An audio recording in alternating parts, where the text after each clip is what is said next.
Do primeiro ano, tudo bem? Aqui é a professora Miriam Cavalcante do Colégio Vida Ativa e eu fiz uma revisão para te ajudar na prova.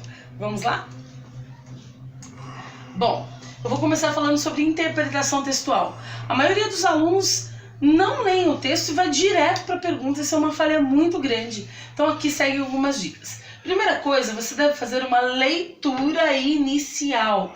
Essa leitura inicial é uma leitura descompromissada, onde você se apropria do assunto do texto. Depois você vai fazer uma leitura reflexiva, analítica.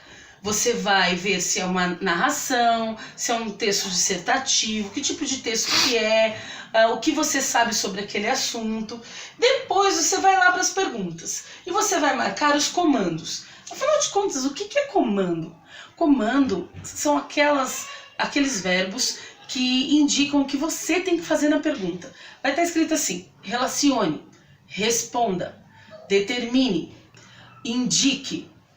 E às vezes eles estão assim bem nos nossos olhos, outras vezes não. Eu trouxe aqui um exemplo. Fábula é uma narração alegórica em verso ou em prosa destinada a ilustrar um preceito. Ele trouxe uma afirmação, ele segue trazendo outras afirmações e só lá no final é que ele coloca o comando. Determine os pontos comuns entre uma fábula e a tirinha. O que você deve fazer? Aqui nesse caso está grifado porque eu grifei, mas lá na prova não vai estar. Então o que você tem que fazer? Leia, descubra os comandos, grife, para que você não escreva nada que não precisa ser escrito ou que esqueça aquilo que realmente importa. Depois que você fizer isso, volte ao texto, coloque a sua resposta e revise se você de fato respondeu ao comando ou não, ok? Vamos seguir.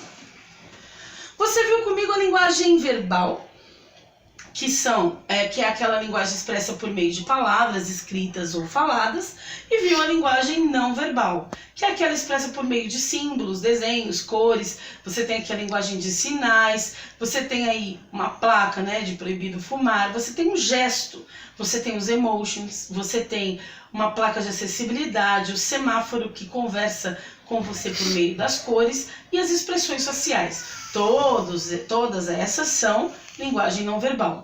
Quando nós juntamos as duas, nós temos o que a gente chama de linguagem sincrética ou linguagem mista, que é a junção, claro, da linguagem verbal, ou seja, por meio da escrita, nesse caso, com a não verbal, por meio dos desenhos e expressões faciais, ok? Mas você também viu comigo as 10 classes gramaticais. Vamos ver se eu consigo te ajudar. Começando pelo substantivo. Nós concluímos que o substantivo ele dá nome aos seres, dá nome às coisas. Então nós temos o substantivo próprio, comum, simples, o composto, concreto, abstrato, primitivo, derivado, coletivo, enfim, você tem tudo isso lá na apostila. Temos o adjetivo, que é o que qualifica os seres, ou descreve, ou caracteriza esses seres. Como, por exemplo, menina bonita, ok? Pronome. Nós temos os pronomes que podem substituir ou acompanhar o nome. Nós temos os pronomes pessoais, os possessivos, os demonstrativos, os indefinidos, os interrogativos e os relativos. E temos os artigos, que podem ser os definidos ou os indefinidos. O artigo, ele acompanha o substantivo, ele antecede o substantivo, ok? Temos o numeral, que é como nós nos dirigimos, como nós expressamos os numerais na língua portuguesa. Nós temos os cardinais, os ordinais, os multiplicativos e os fracionários. Temos os advérbios, que fazem os advérbios? Acompanham os verbos. Então, ou modificam também. Nós temos os advérbios de tempo, de lugar, de modo, de intensidade, de afirmação, negação e de dúvida. As conjunções, elas ligam uma oração, ou seja, uma frase com verbo, a outra frase com verbo, uma oração com outra oração. Temos as orações coordenativas e as subordinativas, fora a integrante que não está aí nessa listinha. Temos também a preposição. A preposição, ela liga um termo essencial, ou seja, um termo subordinante a um termo subordinado. Termo, ela não liga orações, ela liga termos, palavras, ok?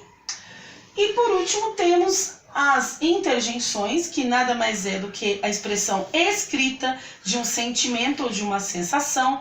Oba! Ui!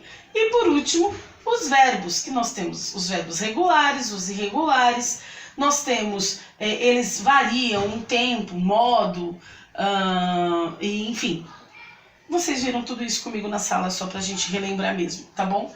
E vamos, por último, para as funções da linguagem. Nós temos as funções da linguagem que estão ligadas ao processo de comunicação. Por exemplo, a função referencial nada mais é do que o assunto que eu estou falando numa conversa, certo? Então, ela tem uma linguagem objetiva, informativa e denotativa, ok? Mas aí depois vem a função poética, que é a forma como eu escolho falar.